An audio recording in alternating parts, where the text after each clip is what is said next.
নোয়াখালীতে চাষ হচ্ছে আঙুর, 52 প্রজাতির আঙুর গাছ, এছাড়াও আছে 1000-এর অধিক বিদেশি ফলের জাত। বিস্তারিত জানাতে আমাদের সাথে যুক্ত হচ্ছেন আমাদের সহকর্মী মুতাসিম বিল্লাহ সবুজ। সবুজ, শুভ সকাল। শুভ সকাল সবুজ, একটু আঙুরের গল্প শুনতে চাই আমরা।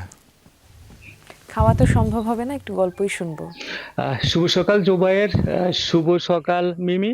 আমি এখন আছি একটি ফল বাগানে। এটি গড়ে তুলেছেন একজন বিশ্ববিদ্যালয়ের শিক্ষার্থী। এই ফল বাগানে আপনি যেটি বললেন যে আঙ্গুরের চাষ হচ্ছে নোয়াখালীতে, আসলে বলা যায় এটি প্রথম চাষ।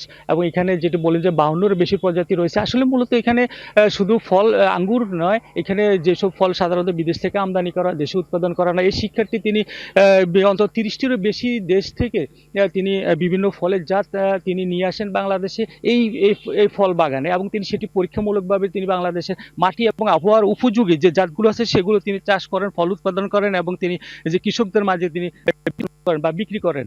তো আসলে যে উদ্যোক্তা রয়েছেন তার কাছে জানতে চাইবো যে আসলে তিনি কিভাবে এই ফলের জাতগুলো কোন কোন দেশ থেকে সংগ্রহ করেন। আসলে আমি 2 বছর 3 বছর আগ থেকে বিভিন্ন সোর্স থেকে ইম্পোর্টার মাধ্যমে, তারপরে আপনার ফ্রেন্ড সার্কেলের মাধ্যমে থাইল্যান্ড, অস্ট্রেলিয়া, ডেনমার্ক, তারপরে আপনার ভিয়েতনাম, তাইওয়ান, তারপরে আমেরিকা, বিভিন্ন সোর্স থেকে আমি রেয়ার রেয়ার যে জাতগুলো, আঙ্গুরের জাতগুলো কালেকশন করি। এখন আমার বর্তমানে 52টা জাত আছে, পাশাপাশি আর 1000-এর অধিক রেয়ার রেয়ার যে এক্সোটিক ফলগুলো আছে ওগুলো আমি কালেকশন করছি। এগুলো নিয়ে এক্সপেরিমেন্ট করি। এক্সপেরিমেন্ট করার পরে আপনার এখানে যেগুলো আমাদের আবহাওয়াতে সাকসেস হওয়ার পরে এগুলা থেকে চারা করে আমাদের যে দেশীয় যে বড় বড় কৃষক আছে, তারপরে আপনার বড় বড় ফার্ম যারা করে তাদেরকে সাজেস্ট করে আপনি এই জাতটা লাগান আবহাওয়াতে, এটা আমাদের সাকসেস হচ্ছে এবং এই ফলটা আপনাদের দেশে ভালো করবে। এইভাবে আমি সাজেস্ট করি। যেমন কিভাবে এটা বলতে পারি, এই যে এখানে ব্ল্যাক সাপোর্টে আছে, এই যে দেখতে পারেন, এটা বিদেশি একটা ফল, এটা চকলেটের মতো খেতে, খুবই সুস্বাদু একটা ফল।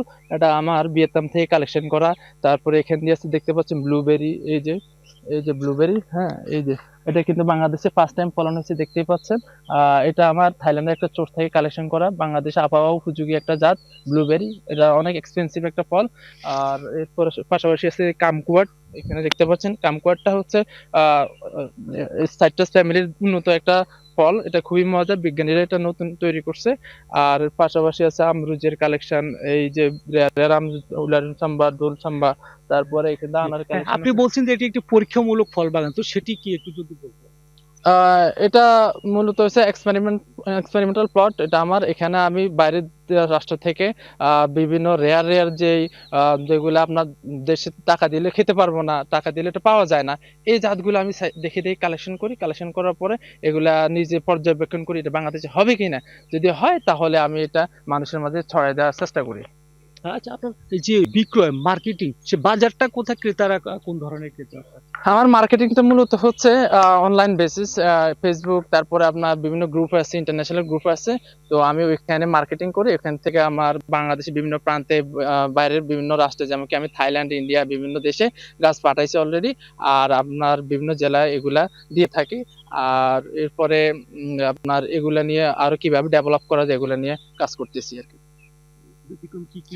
আর এখানে আছে ব্যতিক্রমের মধ্যে আপনার ব্ল্যাক সাপোর্টে, হোয়াইট সাপোর্টে, মাম্মি সাপোর্টে, তারপরে আঙ্গুরের অনেকগুলো উন্নত জাত আছে, তারপরে সাইট্রাসে অনেকগুলো উন্নত জাত আছে, যে লঙ্গানের বাণিজ্যিক অনেকগুলো জাত আছে, তিন আছে, লিপুটি আছে, তারপরে আপনার ব্লুবেরি, রাসবেরি, কলার উন্নত জাতগুলো আছে, তারপর আখের প্রায় 6-7টা উন্নত জাত আছে যেগুলা বাণিজ্যিক ভাবে অনেক সফল সবাই করে, এবং কি ওয়ার্ল্ডে একটা ফেমাস ভ্যারাইটি। ড্রাগনের আছে প্রায় 150টা উপরে জাত, উন্নত ভ্যারাইটি। এরপরে আপনার এটা আছে জ্যামাইকান চেরি, ম্যানিলা চেরি। এরপর আমের প্রায় 150টার উপরে উন্নত জাত আছে।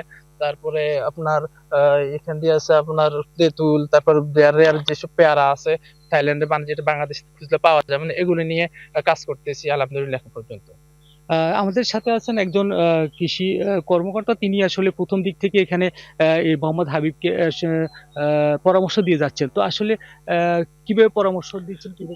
ধন্যবাদ। আমরা তাকে পরামর্শ দিচ্ছি, আমাদের দেশের কৃষকেরা ভালো জাতের ফলন পাইতে পারে না, সেখানে এই ভালো জাতের মধ্যে তার যেখানে যে জাতগুলো আছে উন্নত জাত, সেগুলা সে সংগ্রহ করে কৃষকদেরকে বিতরণ করতেছে। ফল খেয়ে আপনার চারা কলম নেওয়া যাবে। এখানে প্রতারিত হওয়ার মতো কিছুই নাই।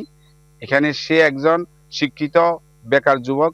আমি আশা করি আরো কৃষকগণ যারা শৌখিনী কৃষক আছেন এবং বেকার যুবকরা আছেন, তারা যদি এই চারা কলমগুলো নিয়ে চাষাবাদ করে তাহলে আমাদের দেশের জন্য উন্নত হবে।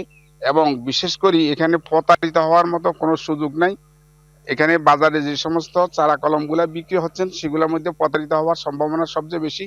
এখানে আমাদের তো আসলে জুবায়ের মিমি আপনারা শুনলেন বা দেখলেন যে আসলে যেসব ফল বাংলাদেশে সাধারণত পাওয়া যায় না, উৎপাদন হয় না, সেটি এই শিক্ষার্থী এই উদ্যোক্তা তিনি উৎপাদন করছেন এবং তিনি বাজারজাত করছেন এবং তার বাজার শুধু এই নোয়াখালীতে সীমাবদ্ধ নয়, দেশের বিভিন্ন জেলায় যেহেতু তিনি অনলাইন প্ল্যাটফর্মে তিনি বিক্রি করছেন এবং শুধু বাংলাদেশে না, বাংলাদেশের বাইরে তিনি ইতিমধ্যে ভারত, থাইল্যান্ড সব বিভিন্ন দেশে তিনি চারা বিক্রি করেছেন এবং একসময় তিনি মনে করেন যে বাংলাদেশের যে ফল আমদানি সেটি বন্ধ হবে এবং যে ফলের চাহিদা সেটি মেটানো সম্ভব হবে এখান থেকে। সবুজ, অসংখ্য ধন্যবাদ। চমৎকার কিছু তথ্য আজ পুরো দেশের জন্য রইল, তাই না?